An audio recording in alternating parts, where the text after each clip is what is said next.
शिवाय नमस्कार रसिक प्रेक्षको. लवकरच येते वर्षातील सर्वात मोठी आणि पवित्र रात्र महाशिवरात्री. ही केवळ एक तिथी नाही तर महादेवाच्या आशीर्वादाचा महाकुंभ आहे. पण तुम्हाला माहित आहे का, या वर्षीची महाशिवरात्री तुमच्या राशीसाठी नक्की काय घेऊन येणार आहे? तुमच्या आयुष्यातील संकट दूर करण्यासाठी नेमके कोणते उपाय करायचे आणि नकळत कोणत्या चुका टाळायच्या, हे सर्व आज आपण या व्हिडिओमध्ये सविस्तर पाहणार आहोत. त्यामुळे व्हिडिओ शेवटपर्यंत नक्की पहा आणि चॅनलला आत्ताच सबस्क्राईब करा. महाशिवरात्री व्रतविधी कशी करावी? पूजा. सर्वात आधी जाणून घेऊया पूजेची योग्य पद्धत. महाशिवरात्रीच्या दिवशी 4 प्रहरांची पूजा महत्त्वाची असते. ब्रह्ममुहूर्त स्नान, सकाळी लवकर उठून तीर्थस्नान किंवा शुद्ध पाण्याने स्नान करावे. पंचामृत अभिषेक, शिवलिंगावर दूध, दही, मध, तूप आणि साखर या क्रमाने अभिषेक करावा. यामुळे जीवनात समृद्धी येते. बेलपत्राचे महत्त्व. त्रिदल त्रिगुणाकार म्हणत शंकराला बेलपत्र अर्पण करा. लक्षात ठेवा, फाटलेले किंवा कीड लागलेले बेलपत्र वाहू नका. मंत्र जप. पूर्ण दिवस मनातल्या मनात ओम नमः शिवायचा जप सुरू ठेवावा. काय करावे आणि काय टाळावे? भक्त अनेकदा प्रेमापोटी काही चुका करतात, त्या टाळणं खूप गरजेचं आहे. काय टाळावे? शंकराला कधीही हळद, कुंकू किंवा केतकीचे फूल वाहू नका.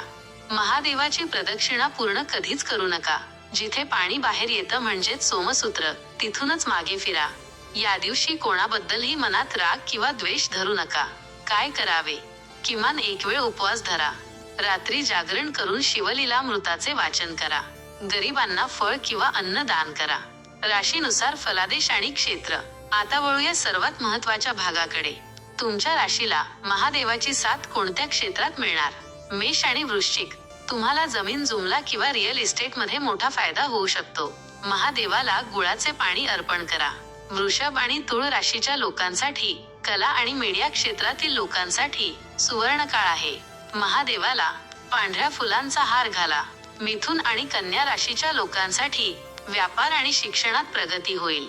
बेलपत्रावर चंदनाने ऐम लिहून ते शिवलिंगावर वाहा.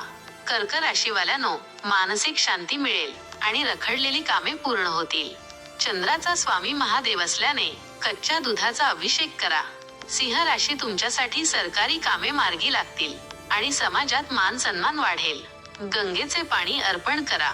धनु आणि मीन राशी यांच्यासाठी आध्यात्मिक प्रगती होईल आणि प्रवासाचे योग येतील. पिवळ्या रंगाचे चंदन अर्पण करा.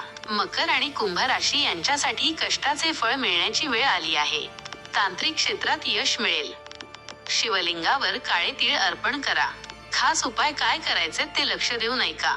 जर तुमचे लग्न जमत नसेल तर या दिवशी महादेवाला आणि माता पार्वतीला एकत्र मधाचा अभिषेक करा. जर घरात पैशांची चणचण असेल तर शिवलिंगावर तांदळाचे अखंड दाणे अर्पण करा. तर ही होती महाशिवरात्रीची संपूर्ण माहिती. तुम्हाला हा व्हिडिओ कसा वाटला? कमेंटमध्ये हर हर महादेव लिहायला विसरू नका. अशाच शास्त्रोक्त माहितीसाठी आपल्या चॅनलला नक्की सबस्क्राईब करा आणि हा व्हिडिओ आपल्या मित्रपरिवाराला शेअर करा.